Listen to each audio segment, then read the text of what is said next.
సంవత్సరం శుభాకాంక్షలు. పిడుగు వెంకట రామమూర్తి జయంతి సందర్భంగా ఆగస్టు 29వ తేదీన తెలుగు భాషా దినోత్సవం జరుపుకుంటాము. తెలుగు అనే పదంలోనే ఎంతో తీయదనం ఉంది. తేనెలూపు భాష తెలుగు భాష. అమ్మ అనే పదానికి ప్రాణం పూసింది తెలుగు భాష. అమ్మ ప్రేమల స్వచ్ఛమైనది.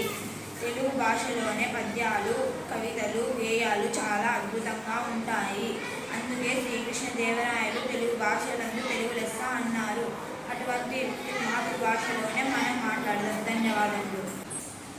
నా పేరు దీపిక. నేను 7వ తరగతి చదువుతున్నాను. నా పేరు రిత్విక. నేను 7వ తరగతి చదువుతున్నాను. ఇప్పుడు తెలుగు భాష దినోత్సవం గురించి పాడబోతున్నాను.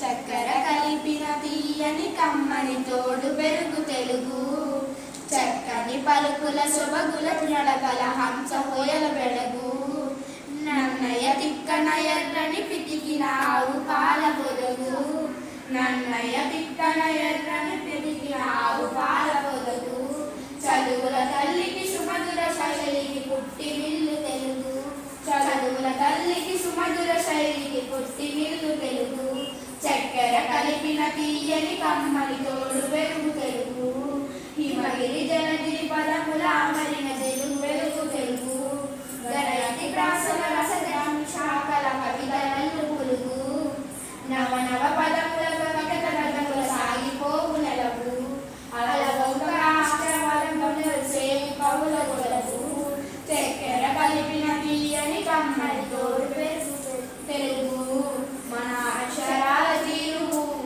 మల్లె పాదు కుదురు, మన భాష పాలు కడలి భావం మధుమురలి, మన భాష పాల కడలి భావం మధుమురలి, అనంత పదముల అమృతం భాష అమృత జనితం, అనంత పదముల అలంకృతం మన భాష అమృత జనితం, భారత భాష భారత ధృత తెలుగు భాష తిలకం, చక్కెర కలిపిన తీయని కమ్మని తోడు